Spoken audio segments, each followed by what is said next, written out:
The most chilling stories are not always the ones you expect. They don't always feature hardened criminals operating under the cover of darkness, waiting in the shadows of an alley or a desolate highway. Sometimes they happen right in the middle of a peaceful suburb. Sometimes the perpetrators are not hardened criminals at all. They are children. This is a journey into the cases of young girls who committed the unthinkable acts of extreme violence that shatter the comforting illusion of juvenile innocence. They were daughters, sisters, and classmates until they became murderers. We will examine 9 distinct cases spanning decades and continents, but united by a single terrifying thread: the profound, destructive capabilities of the adolescent mind. We will look at Brenda Spencer, who gave a shocking reason for her crime. We will revisit Morgan Geyser and Anissa Weier, whose devotion to a digital monster led to a bloody ritual. We will confront the cold reality behind the betrayal of Sheila, Eddy, and Rachel Shoaf. We will trace the path of pure mental break in the case of Claire Miller. These cases force us to ask painful, complex questions. How does a child transition from innocence to calculated killer? What role does mental illness, digital obsession, or extreme manipulation play in removing the moral brakes of an adolescent? This isn't just about recounting the facts of the crime. It's a deep, non-sensationalized investigation into the darkness that can take root in the most unexpected place: the human psyche before it's fully formed. Our journey is a long one of detailed, fact-check material. We will follow the crime, the investigation, the psychological evaluations, and the legal battles that determined whether these children would be judged as juveniles or adults. A critical warning: due to the severe nature of these crimes, which include assault, torture, and murder, the subject matter is inherently disturbing. Our goal is to inform and analyze, never to glorify or sensationalize. Viewer discretion is strongly advised. If you are struggling with any of the issues discussed, please seek professional help. Now we begin with the story that shocked a generation and coined a terrifying new phrase: Brenda Spencer. Our first case takes us back to San Diego, California, specifically to a quiet neighborhood in the community of San Carlos, on a cold morning in late January. The date was Monday, January 29, 1979. The setting was one of profound American normalcy. Across the street from a humble home stood Grover Cleveland Elementary School. The time was just before 9 a.m. Children were gathering outside, waiting for the first bell to ring, their day filled with the anticipation of friends and recess. In that quiet home, 16-year-old Brenda and Spencer was getting ready. But unlike the children across the street, her day would not involve pencil and paper. It would involve a weapon she had received as a gift just a month prior. Brenda lived in a small, cluttered house with her father, Wallace, an eccentric man who kept bottles of liquor strewn around the home and sometimes slept on a mattress on the floor in the living room. Brenda had a known fascination with weapons. Her father was well aware of this, yet when Brenda asked for a radio for Christmas, he instead presented her with a semi-automatic .22 caliber rifle and over 500 rounds of ammunition. When asked later why he gave her a gun, Wallace Spencer's explanation was chillingly simple: "I bought her the rifle because I wanted her to stop begging me."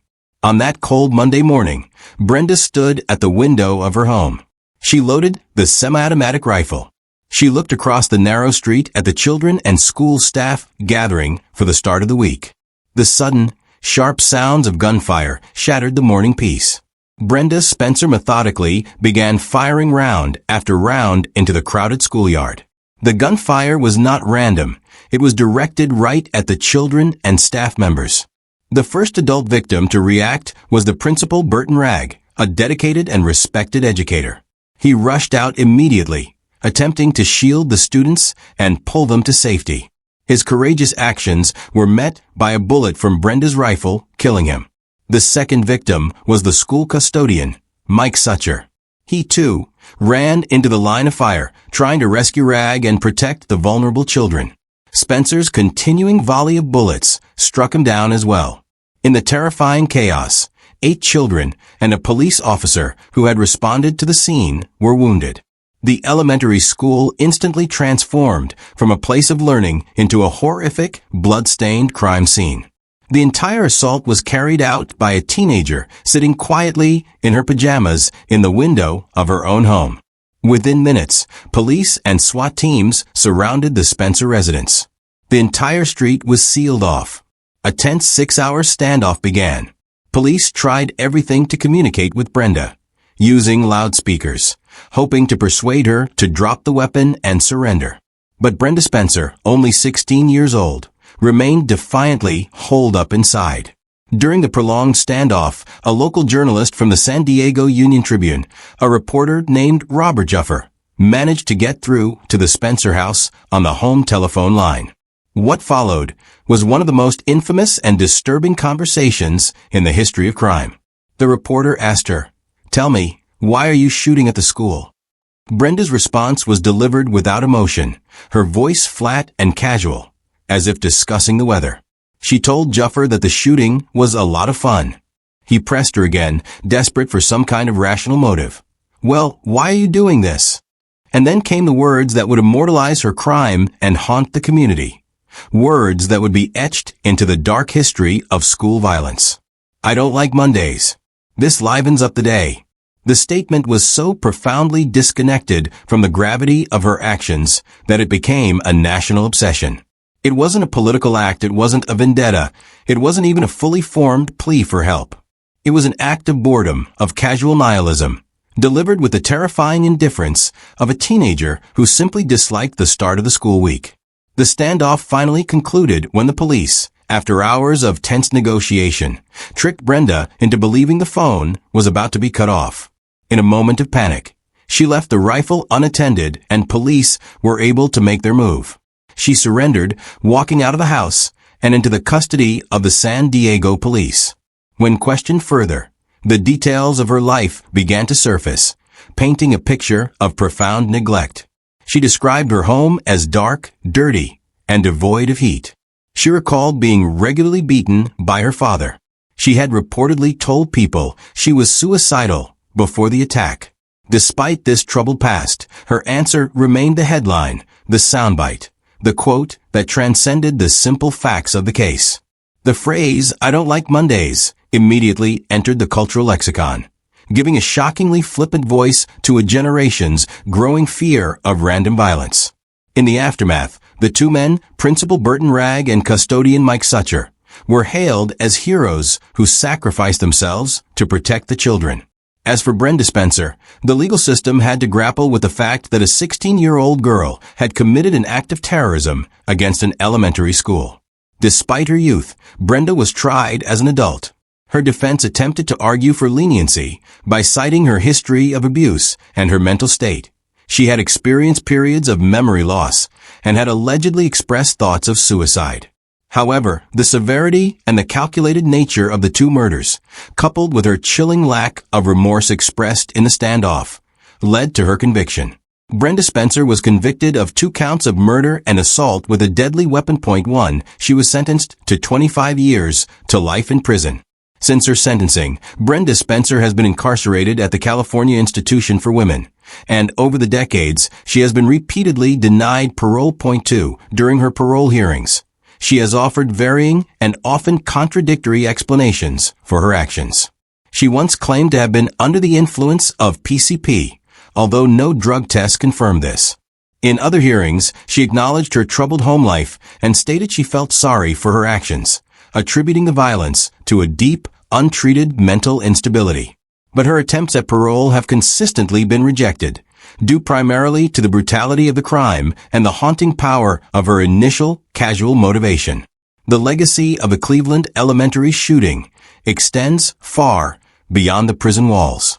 In the United Kingdom, a prominent band, the Boomtown Rats, learned about the case, and their lead singer, Bob Geldof, was instantly struck by the absurdity of her motivation. Geldof penned one of the band's biggest hits, a song that would forever cement Brenda Spencer's crime in popular culture.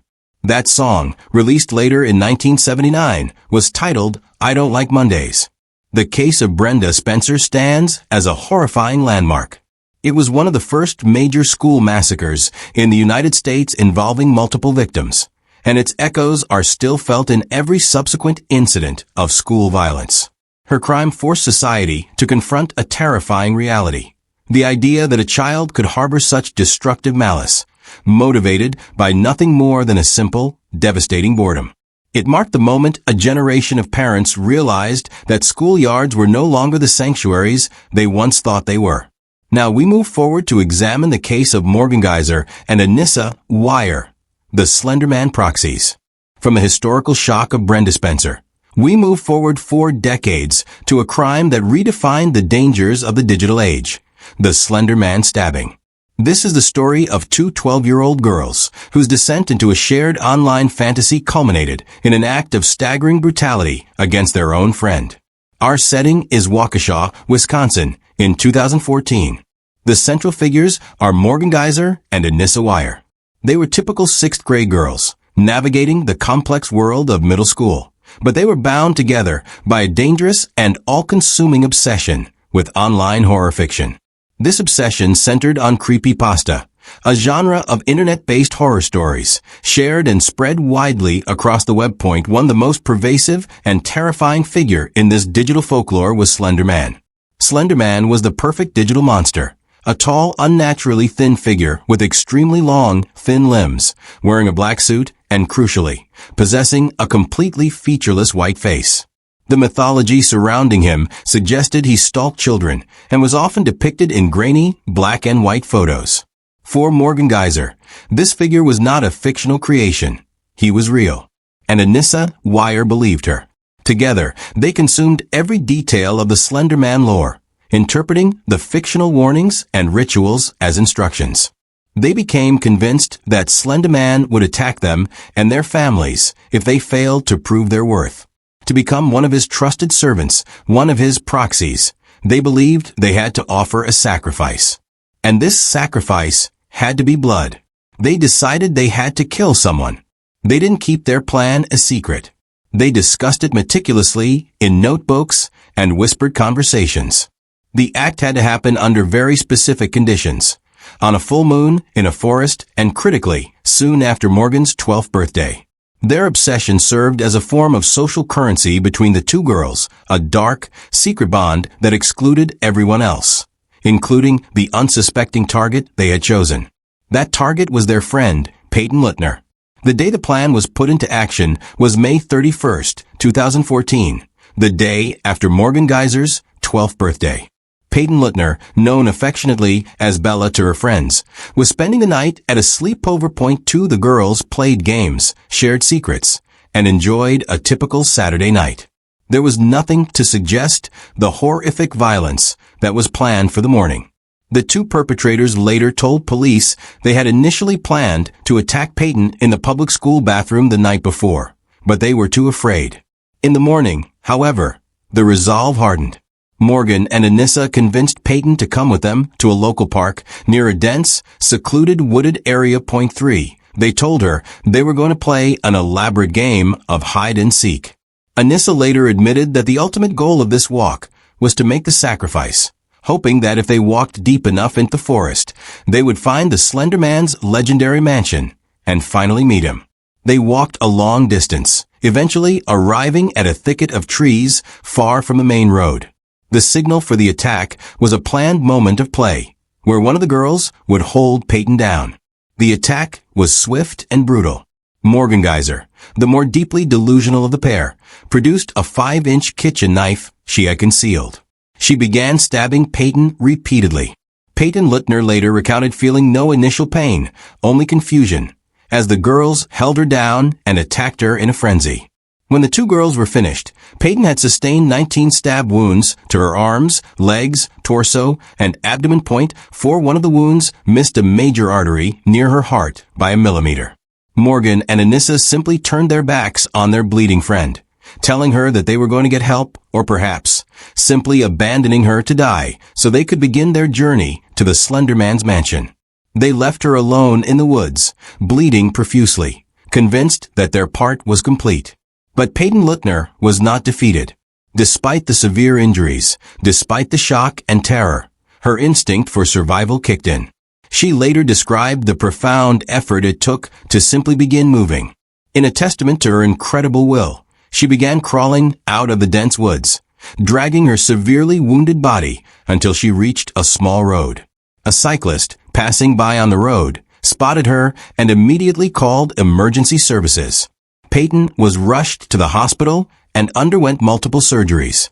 Her survival was nothing short of a miracle. The attack was unsuccessful, but the sheer coldness of the betrayal had already done its damage. Within hours, Geyser and Anissa Weier were apprehended. They were walking along a nearby highway, seemingly calm, carrying nothing more than a few backpacks, heading north toward what they believed was the Nicolet National Forest and the Slender Man's domain. During their separate interrogations, the full, shocking motive came to light. They spoke of the Slender Man and the need for sacrifice with the same matter-of-fact tone one might use to describe a school project. Geyser's interrogation tapes were particularly chilling. She drew pictures of the Slender Man, describing his features and confirming the motivation was purely to appease him. Anissa Weier, while seemingly less delusional, confirmed the shared belief and the intention to kill. The subsequent legal battle was fought not over if they committed the crime, but over why and how they should be held accountable. The prosecution pushed to try both girls as adults, given the premeditated, heinous nature of the attempted murder. The defense centered on the mental state of the defendants.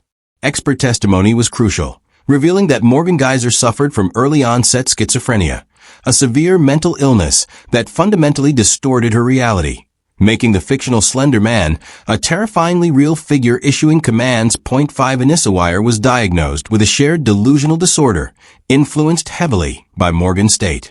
After extensive legal proceedings, both girls entered pleas of not guilty by reason of mental disease or defect in their respective trials. The jury agreed. The court found that they did not possess the mental capacity to appreciate the wrongfulness of their actions at the time of the crime. In 2017 and 2018, Anissa Weier and Geyser were sentenced not to prison, but to long terms in a state psychiatric institution. 6 Weier was committed for 25 years and Geyser for 40 years. The case of the Slender Man proxies remains a stark warning. It exposed the chilling nexus where untreated mental illness meets the anonymity and unchecked content of the internet, forcing the justice system to confront the reality that sometimes the line between online fantasy and lethal reality is crossed by children who are not yet equipped to understand the difference. We now travel across the Atlantic to Newcastle-upon-Tyne, England, in 1968.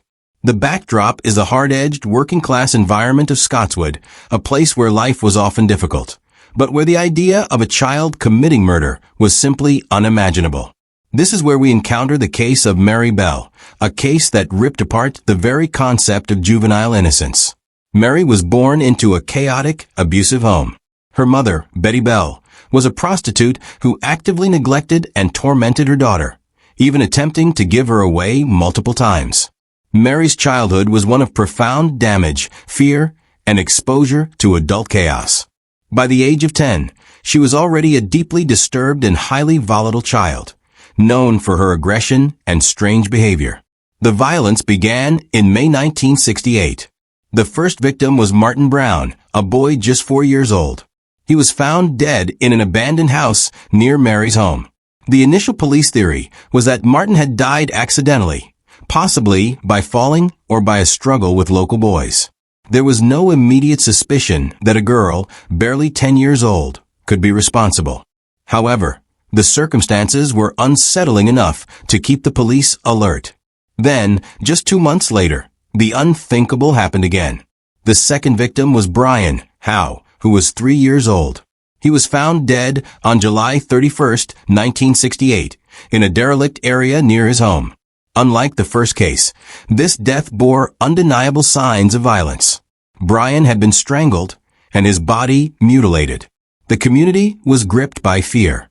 Parents locked their doors and kept their children indoors, wondering who this predator was, a shadowy figure that hunted toddlers in broad daylight. The police investigation focused on local men and teenage boys, struggling to comprehend that the perpetrator could be the small, red-haired girl who lived in the neighborhood and often played with the victims. The killer was Mary Bell, just 10 years old when she killed Martin Brown, and 11 when she killed Brian Howe. She was never alone, however. With her was her friend, Norma Bell, who was 13. While Norma was present for both crimes, her role would later be determined to be more of an unwilling assistant, deeply influenced by the powerful, destructive personality of the younger Mary. The stage was set for a trial that would shake the foundations of the British legal system and force the world to look into the mind of a child capable of true darkness. What eventually pointed police toward Mary Bell was not a witness or direct evidence, but a bizarre series of clues left near the crime scenes, clues that suggested a profound psychological disturbance. Following the murder of Martin Brown, Mary began harassing the victim's family, trying to force her way into the funeral proceedings. More disturbingly, after the murder of Brian Howe, the killer had etched the letter M into the child's body with a razor. The most crucial piece of evidence came in the form of notes. Near the site where Brian Howe's body was found, police discovered handwritten, highly unsettling notes. One note read, "I murder." These were acts of vandalism and provocation. The police started interviewing children in the neighborhood. They quickly noticed Mary Bell. She inserted herself into the investigation, seeking attention, offering false clues, and even attempting to lead officers astray. Her behavior was baffling. She seemed fascinated by the murders, yet completely immune to the grief and horror surrounding them. During her first formal police interview, Mary repeatedly and emphatically denied involvement. She was manipulative, clever, and highly skilled at deflection. But the inconsistencies in her story, combined with Norma Bell's eventual faltering testimony, began to break down the wall of denial. The police observed a crucial psychological detail. Mary seemed to enjoy the attention the investigation gave her. She was boastful and almost celebratory when discussing the notoriety of the murders. It became clear that the acts were not random outbursts, but were tied to a deep-seated need for control and recognition, twisted by her own traumatic upbringing. When finally confronted with the overwhelming evidence, Mary's composure finally shattered. She eventually admitted her involvement, but her admissions were often confused and interspersed with attempts to minimize her own role and maximize Norma's. She would confess to strangling Brian Howe, but then claim it was only in response to a dare. Psychologists observing Mary concluded that her history of severe abuse had created a profound emotional detachment, a complete inability to empathize or understand the finality of death. In her mind, the killings were simply a means to an end, an act to gain control, to lash out at the world that had damaged her, and to secure attention from authorities, which was a kind of perverse substitute for parental love. The most shocking conclusion the police reached was not just that a child was the killer, but that the initial assumption of accidental death in the case of Martin Brown had been entirely wrong. The investigation confirmed that 10-year-old Mary Bell had been responsible for both murders. The trial of Mary Bell and Norma Bell began in December 1968. It was a sensation. The public, the press, and the legal world were transfixed by the sight of two little girls, especially the diminutive, yet clearly dangerous, Mary, standing trial for murder. Due to their age, the proceedings were held in a juvenile court, but the legal challenge was immense. Could a child of Mary's age form the requisite mens rea or criminal intent for murder? The jury ultimately decided no. Mary Bell was acquitted of murder, but convicted of manslaughter due to diminished responsibility. The verdict acknowledged that her severe mental state, the deep psychological wounds inflicted by her childhood, rendered her incapable of being held fully culpable for the crime of murder. Norma Bell, the older girl, was acquitted entirely. Mary Bell was sentenced to be detained at Her Majesty's pleasure, effectively an indefinite sentence in a secure facility for children. She spent 12 years in various institutions, undergoing treatment and education. Upon her release in 1980, Mary Bell was given a new identity under strict court order. This was done to protect her from the intense public scrutiny and inevitable threats of vigilante justice. She eventually had a child of her own. However, her privacy was repeatedly breached by journalists willing to pay large sums to expose her new life. This led to a landmark legal battle in the 1990s, where Mary Bell and her daughter successfully won a high court injunction, granting them lifelong anonymity, a ruling that recognized her rights as a rehabilitated former offender and protected her daughter, who was entirely innocent. The case of Mary Bell remains a haunting study of true evil born not from nature, but from profound nurture failures. It forced experts to study the most extreme form of juvenile psychopathy and remains a grim reminder that the seeds of violence can be sown very early, long before a child has even learned to grasp the difference between a game and a funeral. We move now to Morgantown, West Virginia, in 2012, for a case that became a devastating symbol of modern teenage betrayal, the murder of Skylar Neese. This story holds a particular kind of horror, for it was committed not by a stranger, but by the two people Skylar trusted most in the world, her best friends. Skylar Neese, Sheila Eddy, and Rachel Shoaf were inseparable. 1. They were the classic BFF trio, defined by the closeness and intensity unique to adolescent friendships. They shared everything: their classes at University High School, their secrets, and their social media posts, which were filled with affirmations of their unbreakable bond. However, beneath the veneer of this perfect friendship, deep fissures were forming. The intense dynamic of a trio is notoriously fragile, often fueled by shifting loyalties, jealousy, and the competitive atmosphere of high school. Skylar was beginning to create a life outside the intense orbit of Sheila and Rachel. She was making new friends and developing interests that didn't include them. To Sheila and Rachel, this separation was not merely painful. It was perceived as a betrayal. Court documents and subsequent investigation revealed that the dynamic was increasingly toxic. Sheila Eddy, in particular, was seen by some as manipulative, driven by an obsessive need for control over her social circle. Rachel Shoaf, quieter and perhaps more easily led, followed Sheila's cues. As Skylar drifted away, the resentment, instead of fading, curdled into something dark and destructive. It was an unspoken realization between Sheila and Rachel. Skylar was the obstacle, the annoyance, the variable that needed to be permanently removed so their two-person bond could survive. They began planning a chilling, deliberate crime, hatched and discussed in secret, hidden behind the same smiles and casual hangouts they shared with their target.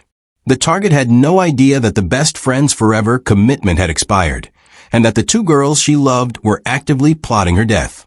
The evening of July 6, 2012, began like any other Friday night. Skylar was asleep in her bedroom when she was woken by a text message just past midnight. It was Sheila and Rachel telling her to come out and meet them. Despite her parents' strict rules, Skylar, trusting her friends implicitly, climbed out of her ground floor window and slipped into the waiting car. The three girls drove north, not toward a local hangout, but across state lines into a remote, wooded section of Greene County, Pennsylvania. They claimed they were going to smoke marijuana, a plausible enough cover for teenagers sneaking out. Once they reached the designated spot, deep in the woods, they stopped. The plan, as confessed later, was terrifyingly simple and cold. They distracted Skylar, counting down from 3 as if playing a game. On the count of 1, Sheila and Rachel simultaneously produced large kitchen knives they had concealed on their bodies. They attacked Skylar, stabbing her repeatedly and viciously. Skylar, overwhelmed and betrayed, attempted to run, but was unable to escape the relentless assault. The final act was the killer's attempt to bury her body using a shallow hole they had previously dug and covered with sticks. They then drove away, leaving their friend's body abandoned. In the days and weeks that followed, the police launched a massive investigation into Skylar Neese's disappearance. Sheila Eddy and Rachel Shoaf were pillars of the search efforts. They consoled Skylar's parents, handed out flyers, and actively posted tearful messages on social media, proclaiming their heartbreak and their hope that Skylar would be found. This public display of feigned grief was one of the most sickening aspects of the case. For 6 agonizing months, the crime held. Investigators, though suspicious of the friends, could find no concrete evidence. The break came in December 2012, when the pressure of the lie became too much for Rachel Shoaf. In a fit of overwhelming guilt and emotional distress, Rachel confessed everything to her attorneys. She detailed the entire plot, the drive to Pennsylvania, the shocking reason they simply didn't like her anymore, and the exact location of Skylar's remains. Rachel Shoaf's confession immediately ended the facade. It led police directly to the muddy, wooded ravine in Pennsylvania, where Skylar's body was recovered and identified in January 2013. With Rachel Shoaf's confession providing the key testimony, the police quickly arrested Sheila Eddy, who still maintained her innocence, even sending out a final chilling tweet. Always remember, the only thing separating us from the animals is our ability to reason. The court cases proceeded swiftly. Rachel Shoaf, in exchange for her full cooperation and testimony against Sheila Eddy, pleaded guilty to second-degree murder. 2. She was sentenced to 30 years in prison. Sheila Eddy, facing the overwhelming evidence presented by her former best friend, finally changed her plea. She pleaded guilty to first-degree murder and was sentenced to life in prison with the possibility of parole after 15 years. The most disturbing aspect of the Skylar Neese murder was the utter banality of the motive. There was no financial gain, no grand revenge, no severe psychotic break, and no Slender man. It was murder committed because of petty, intense, and toxic teenage social dynamics. They killed Skylar because they wanted to be free of her and the perceived slight of her moving on without them. The prosecution emphasized the premeditation, the planning, the digging of the grave, the concealed knives, and the 6 months of cold-blooded deception. The act revealed a terrifying capacity for malice and emotional detachment in two young girls who were only 16 years old at the time of the crime. The case stands as a tragic monument to the hidden cruelty that can fester in closed social circles, reminding us that sometimes the most dangerous people in a teenager's life are those they call their closest friends. Our next case takes us to a small, quiet community outside of St. Martin's, Missouri, in 2009. This is the story of Anissa Bustamante, and it is perhaps the clearest example on our list of an extreme, lethal act committed purely for the experience of committing it, a concept chillingly known as the thrill kill. Anissa was 16 years old when she committed her crime. Her life history, much like some others on this list, was one marked by deep trauma and severe mental instability. 1. She lived with her maternal grandmother and was known to be intensely troubled.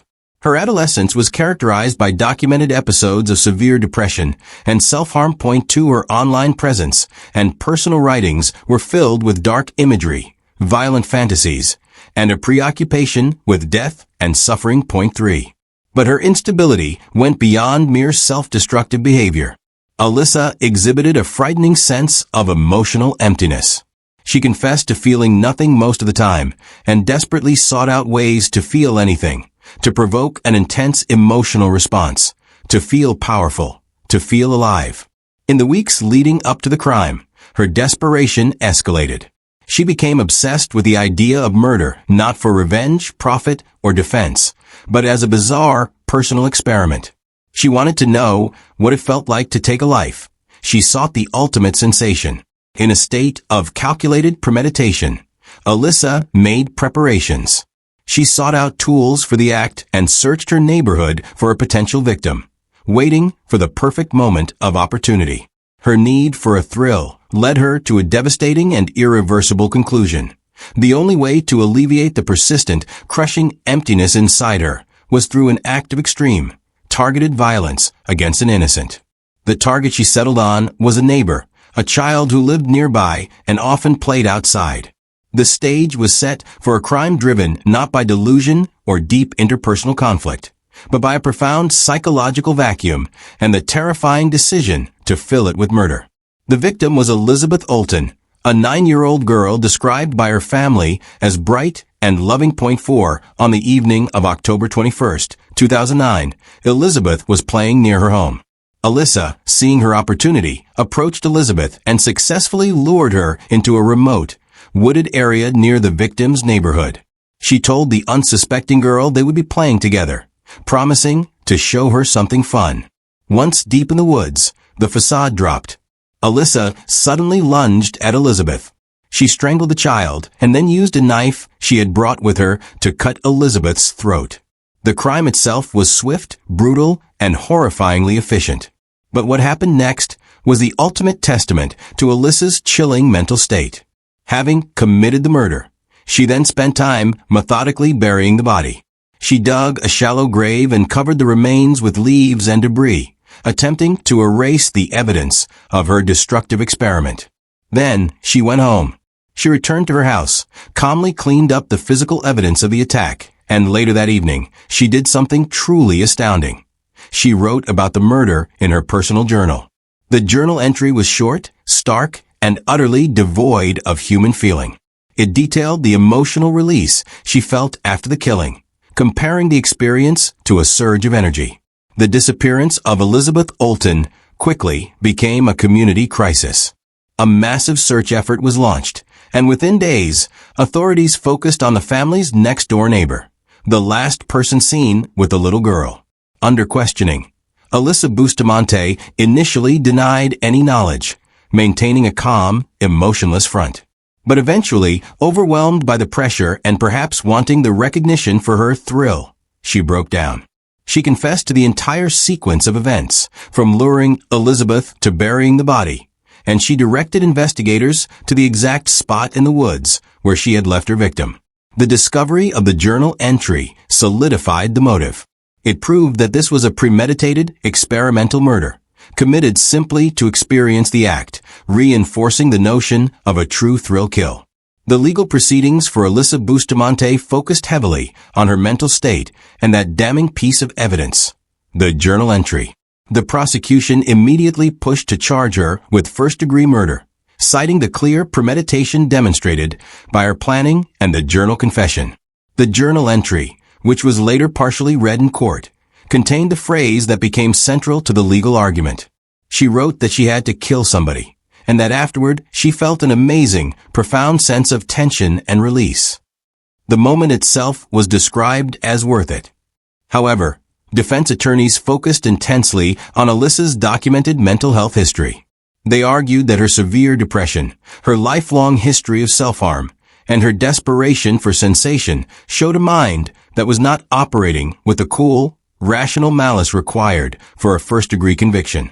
Ultimately, the prosecution and defense came to a plea agreement.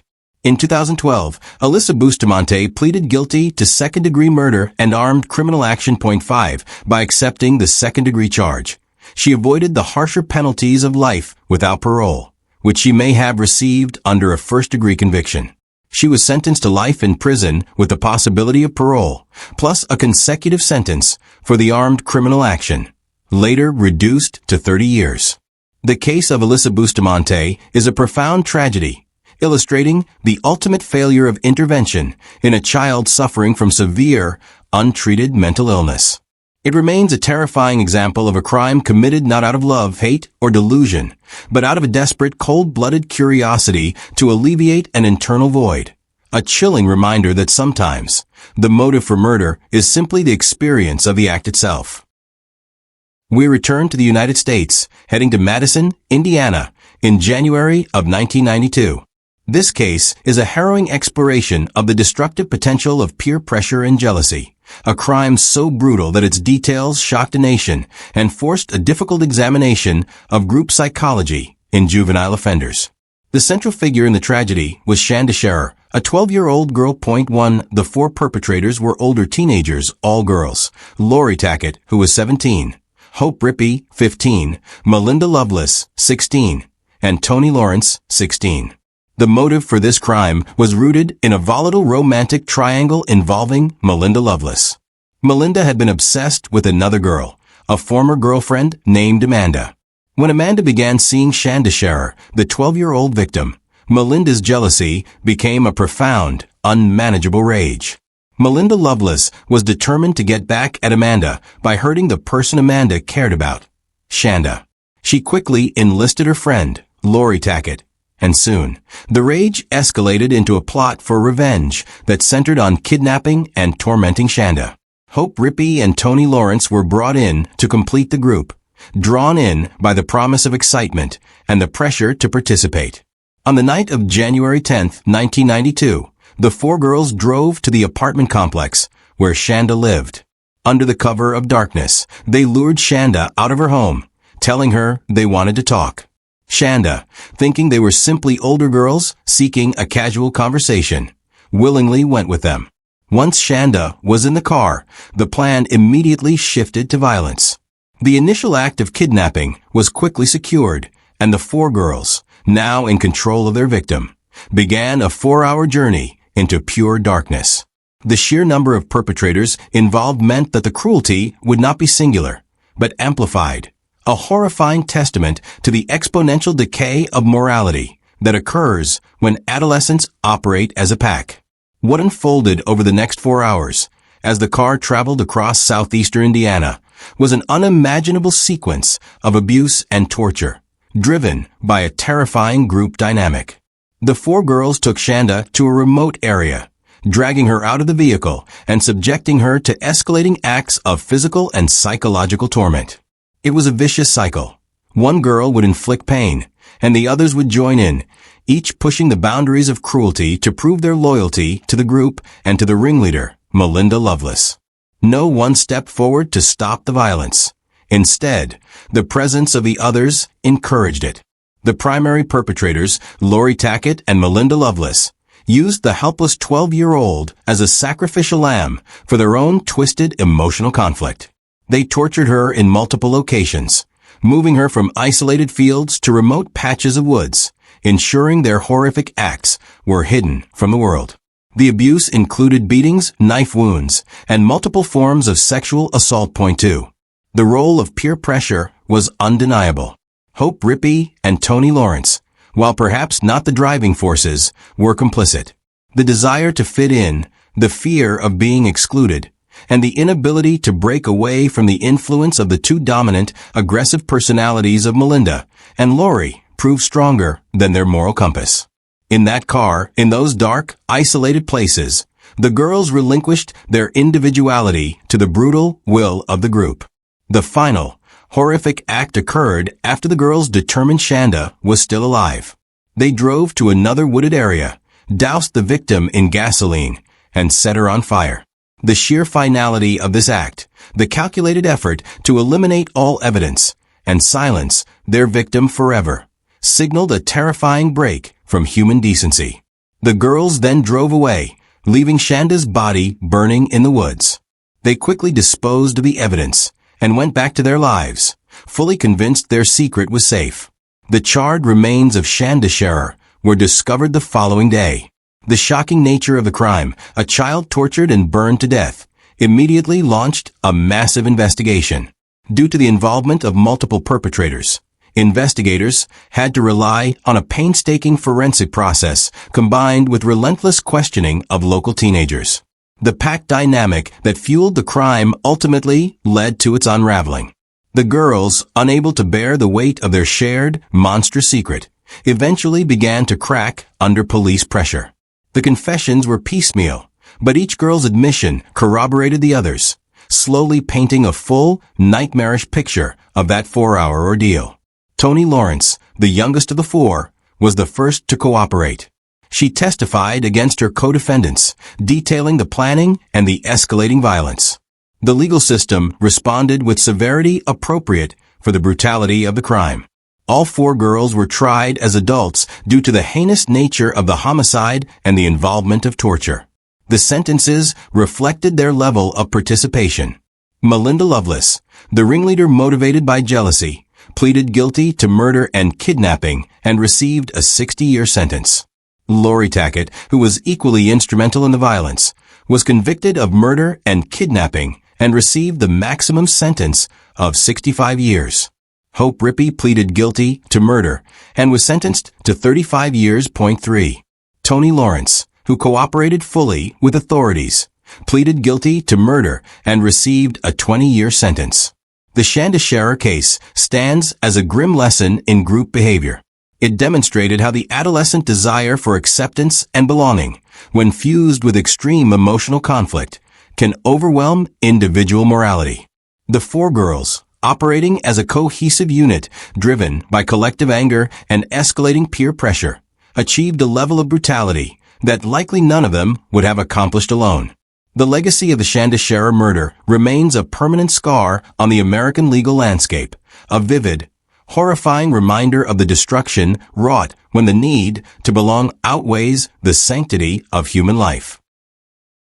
Our focus turns to Windsor, Ontario, Canada, in the year 2003.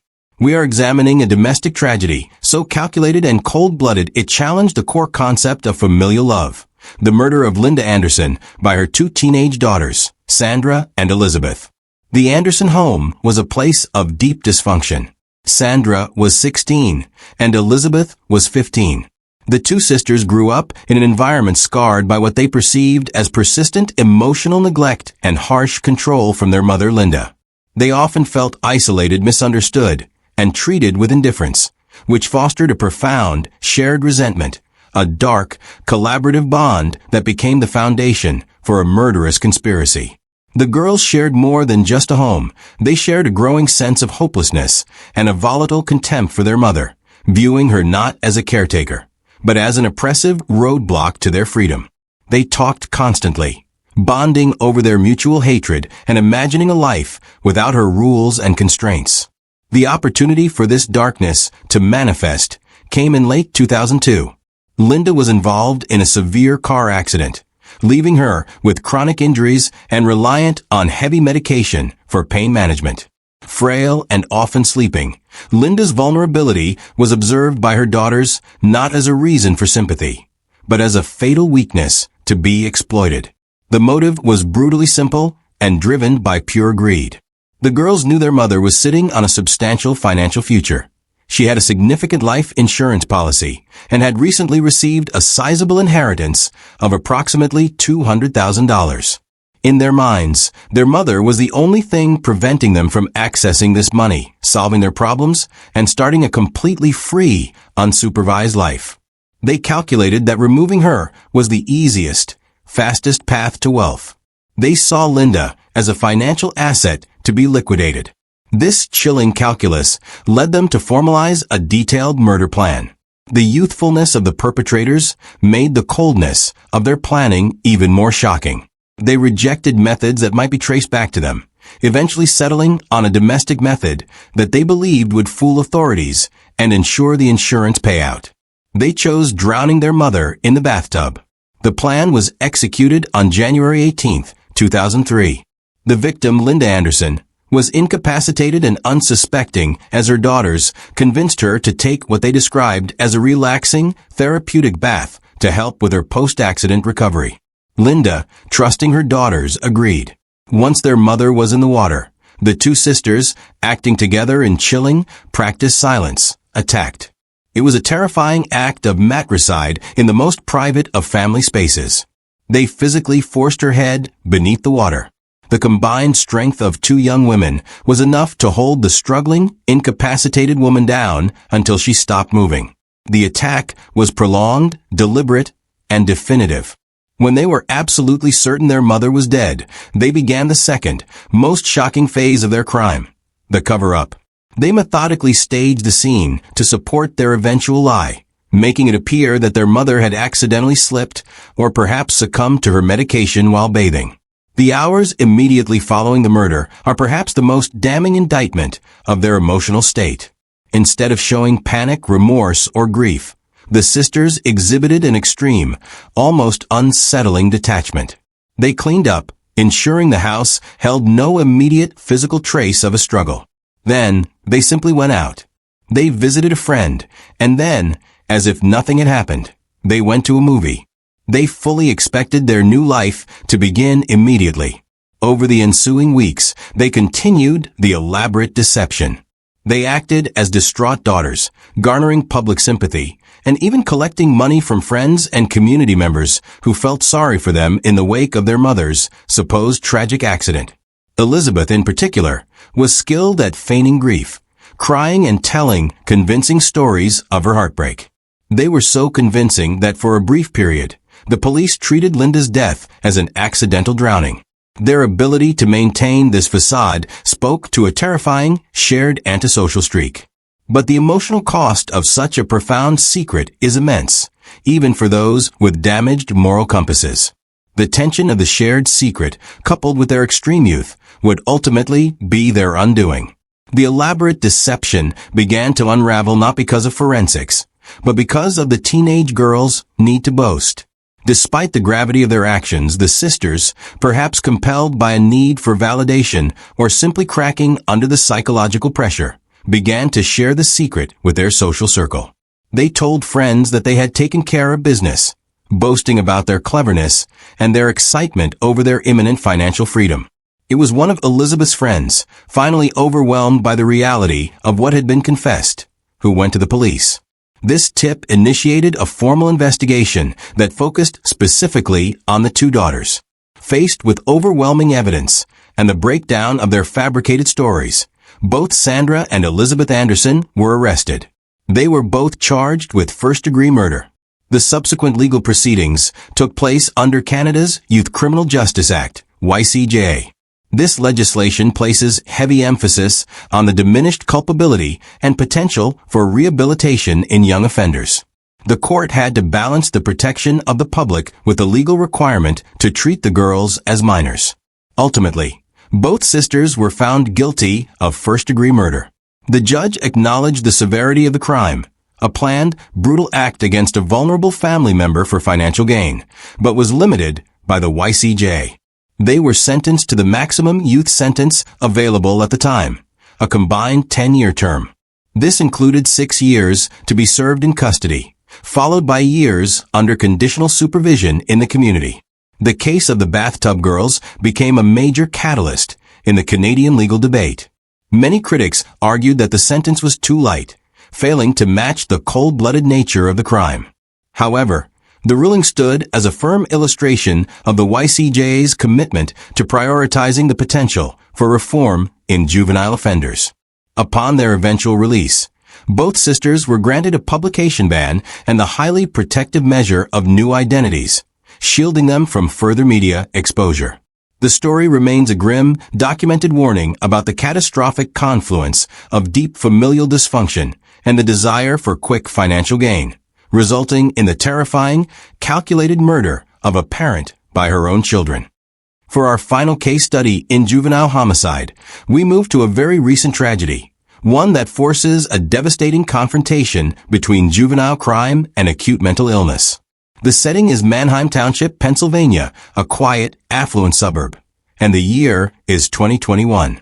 The family at the center of this tragedy was the Millers. In many ways, they were a picture of familial stability. But their lives held a complexity few outsiders knew. Their eldest daughter, Helen Miller, was 19 years old and lived with cerebral palsy. She was nonverbal, used a wheelchair, and required continuous care and support from her parents and younger sister. That younger sister was Claire Elise Miller, only 14 years old at the time. One. The night of February 22, 2021, was calm. The parents were asleep in their upstairs bedroom. Everything in the house was silent and still. Claire, however, was awake. She was descending into a catastrophic mental state, experiencing the onset of a profound psychotic break. In the quiet darkness, Claire took a kitchen knife and went to the room where her older sister, Helen, was sleeping. She attacked the defenseless Helen, stabbing her multiple times. The brutal attack was completely unprovoked, committed while the victim was incapacitated and reliant on her family for safety. What happened next is one of the most chilling aspects of the entire case. After the attack, at approximately 1 a.m., the 14-year-old girl walked away from the scene, picked up a phone, and calmly dialed 911. The ensuing audio recording is brief, cold, and utterly terrifying. In a flat, clear voice, Claire Miller told the emergency dispatcher that she had just stabbed her sister. When the dispatcher pressed her for information, she provided it without emotion, confirming the location and the fact that she had used a kitchen knife. When police arrived at the home, they found Claire waiting outside. She showed them the weapon and then led them inside to the scene.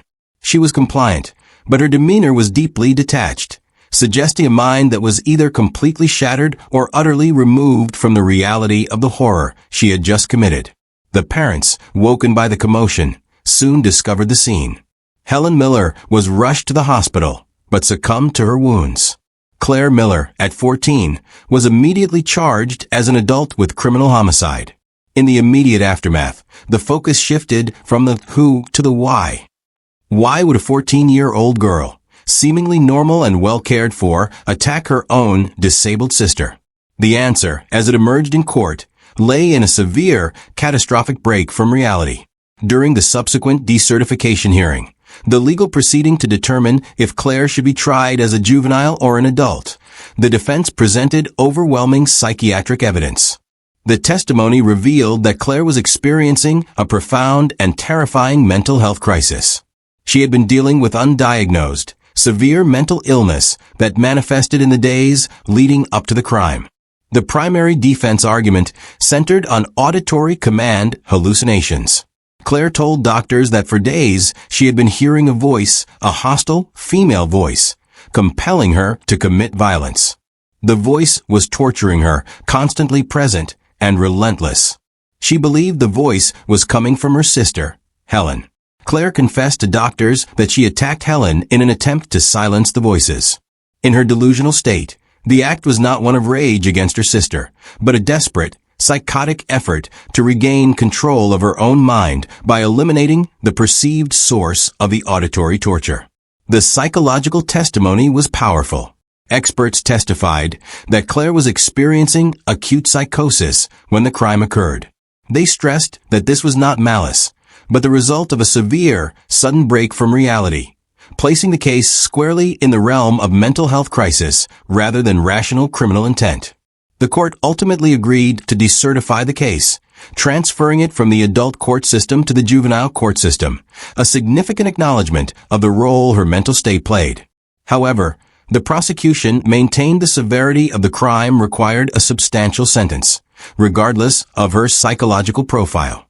The case became a tense negotiation between accountability and the need for long-term treatment. The resolution of Claire Miller's case was reached through a negotiated plea that acknowledged both the extreme nature of the crime and her severe mental state. In 2023, Claire, by then 16, pleaded guilty but mentally ill to the charge of third-degree murder. This legal designation was a crucial compromise. A plea of guilty but mentally ill affirms that the defendant committed the crime and understands it was wrong, but that their actions were substantially impacted by a diagnosed mental disorder. This plea ensures that the defendant receives both a punitive sentence and mandatory psychiatric treatment while incarcerated. The sentence handed down by the judge reflected the tragic complexity. Claire Miller was sentenced to a term of 12.5 to 40 years in state prison. The judge explicitly acknowledged the devastation on both sides. On one hand, the victim, Helen Miller, a person who required the highest degree of protection, had been murdered by her own sister. On the other hand, the defendant was a very young girl whose mind had catastrophically failed her, leading her to commit an irreparable act of violence against the person she should have protected. The case of Claire Elise Miller serves as a stark, modern reminder of the immense challenge the legal system faces in balancing justice for victims with the reality of profound juvenile mental illness. It demonstrates that not every murder is born of malice, and not every killer is inherently evil. Some acts are born of psychosis, a desperate act of self-defense against voices only the perpetrator can hear. But regardless of the cause, the tragic finality is always the same. An innocent life is lost, and a young life is forever confined. We have spent the last 60 minutes exploring 9 devastating case studies, from the shocking detachment of Brenda Spencer to the profound psychosis of Claire Miller. Now, as we step away from the individual horrors, we must ask, what connects these cases?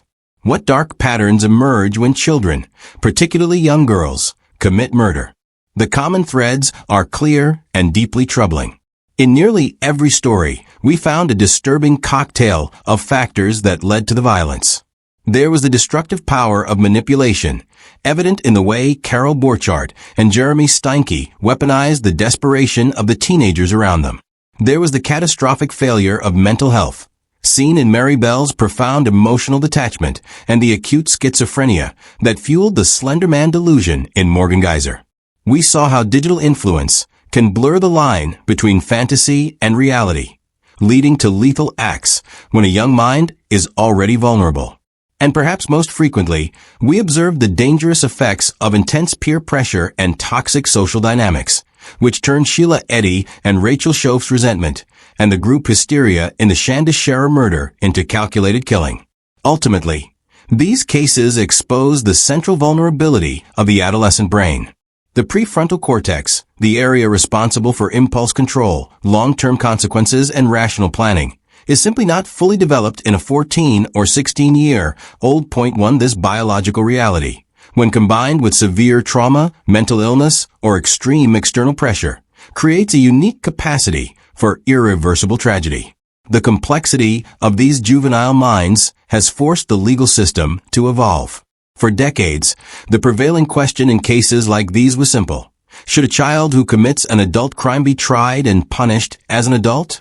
The American legal landscape has shifted dramatically in the past 15 years, recognizing that a child's culpability cannot be equated to that of an adult. This changing view culminated in a series of landmark U.S. Supreme Court rulings. Key among them is the 2012 decision in Miller v. Alabama, which ruled that mandatory sentences of life without parole for juveniles convicted of homicide were unconstitutional. Point two, the court recognized that a juvenile's immaturity, impetuousness, and potential for change must be considered during sentencing.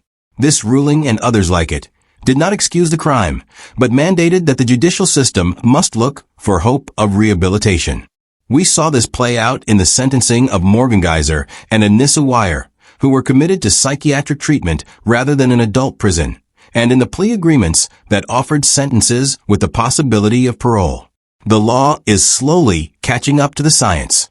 It's an acknowledgement that punishing a child the same way we punish a 40-year-old ignores fundamental differences in capacity, decision-making, and moral development.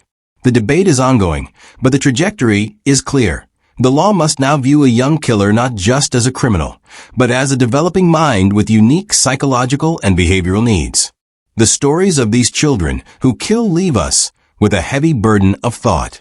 They force us to look past the headlines and the sensationalism and into the shadows of neglect, mental illness, and systemic failure. The lasting lesson from Brenda Spencer, Maribel, and the girls who killed Skylar Neese is this: there is no single answer to the question of why. There's only a confluence of disaster, a terrible alignment of circumstances, biology, and environment that leads to the shattering of multiple lives. Their crimes were horrific, but their stories are ultimately tragic warnings. Warnings about the untreated sickness of the mind, the devastating power of peer pressure, and the profound need for vigilance and intervention in the lives of troubled youth. Thank you for joining us on this deep, difficult journey. If you found this analysis insightful and important, please take a moment to like this video and share it with others. Your support helps us dedicate the time necessary to research and present these complex cases with the accuracy and respect they demand. And most importantly, subscribe to our channel and turn on notifications so you'll be the first to know when our next deep dive true crime documentary drops.